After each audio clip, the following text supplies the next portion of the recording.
Hi everyone, so today I'm going to be showing you how you can make a cover for your scissors out of duct tape. So the only supplies you're going to need is some duct tape, and I am using frozen duct tape because who does not love frozen?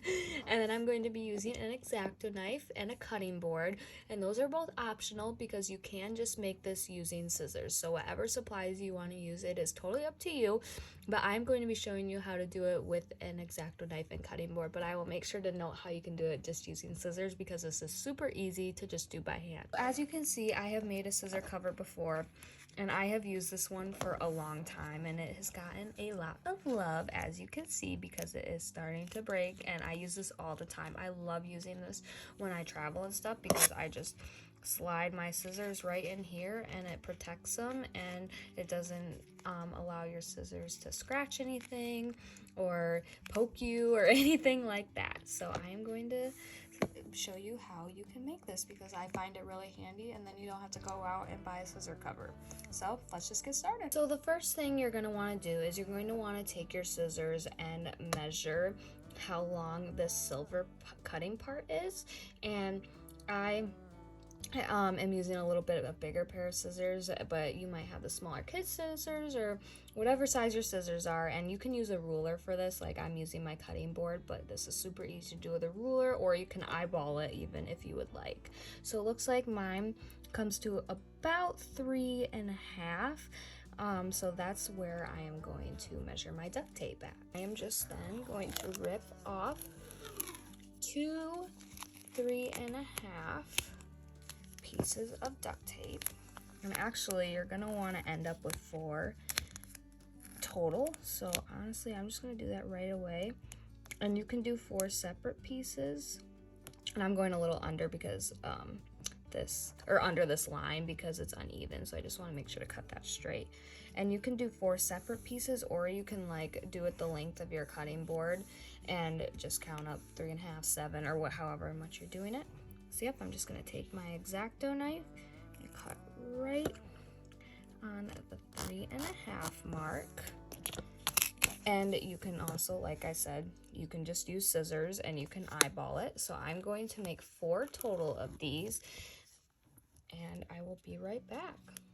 So what you're gonna do is you're gonna take one of your pieces off and you're gonna flip it over just like so, and you're going to just leave there. It's always so hard to get off your fingers. There you go. And then you're gonna take the next one, rip it off. And also, if you're doing like a specific pattern like mine where like it would look weird if like some of the heads were facing the other way, make sure to just keep that in mind, that you want your pattern to be the same way so when you flip it over. So it's hard to tell, but the heads are still facing this way, so I'm gonna make sure this one is as well. But if you don't have you're just using a plain color, obviously doesn't matter. And you're gonna do your very best to gently lay it on this and line it up as best as possible. And this is always tricky, and this is why we are going to touch it up a little bit. So I'm just gonna lay it the best I can on top, and wherever you place it, just smooth it out the best you can. And as you see, it's not perfect, so I'm gonna just trim off those edges. So no matter what, you are going to need scissors for this part, so you're just going to trim off those extra edges. And it's okay if it's a little bit shorter than what originally measured out after you cut this, because it is still going to protect your scissors because you're just trimming off a little bit. So yeah, you can just finish trimming off the edges, and you're going to do the same thing with your other one.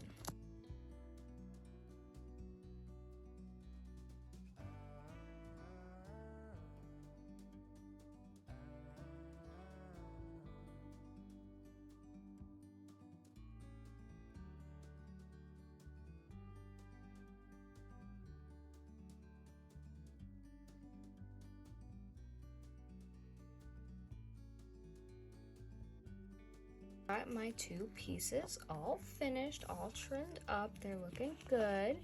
So now we're gonna place them on top of each other, just like so. And because you trimmed them, they're not going to exactly be the same size, but that's okay. We will fix that later, because for this part, we gotta connect the 2 pieces together. So you can use a different color, like I used this fun owl tape for this one, but I'm just gonna use the frozen tape. And you are going to measure how long your sides are. So I'm going to measure this one, so it's close to 2 inches, so I'm honestly just going to do it 2 inches and trim the extra. And now this is still pretty close to 3.5, so we're going to do 3.5 and trim the extra. So you're going to need 1 piece for this side, so however long you measured that one, and then 2 pieces for how long you measured the long side. So we're just going to lay those out just like we did with these.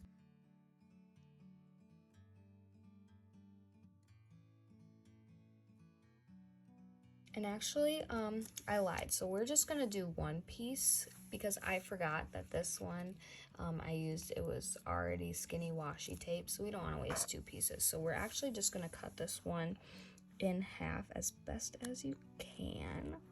Once again, you can do this with scissors if you please too. Right. So here are our pieces here. And now we are going to connect them together. So you're going to take your 2 pieces and line them up the best you can on the bottom here. And you're going to take your piece. And honestly, you're not going to need this full piece. So I'm probably going to just do this. And then I'm going to trim the rest because you don't want this long part pulling up, and that's not going to make it look as nice. So I'm just going to trim that piece off. I'm going to fold it over on both sides. And you're going to trim off any excess. So trim it. Didn't really have too much. You just want to make sure to not cut into your design. So now your 2 bottom flaps are connected. So now we are going to connect the long side. So you're just going to take one of your pieces and you're going to line it up. You're going to want to line up the bottom part as perfect as possible. And obviously you don't want the whole thing touching, because you got to fold it over. And then we will trim off the top. You're going to flip it and then fold it over on the other side. So the same thing. Line it up on the bottom as best as possible. Flip it over, fold it over to this side, just like so. And now you're going to trim off the top, your extra pieces. And there you have it. That is your scissor cover. It is so simple and easy and so cute. It turns out so fun. So I'm just going to show you what it looks like. We're going to slip our scissors in, and perfect. And now your scissors are covered, and they are not going to poke or stab anything when you travel, or if you just want to keep them like this in a drawer, that works well too. So yeah, I hope you enjoyed this little tutorial of how to make a duct tape scissor cover. Thank you so much for watching. Bye!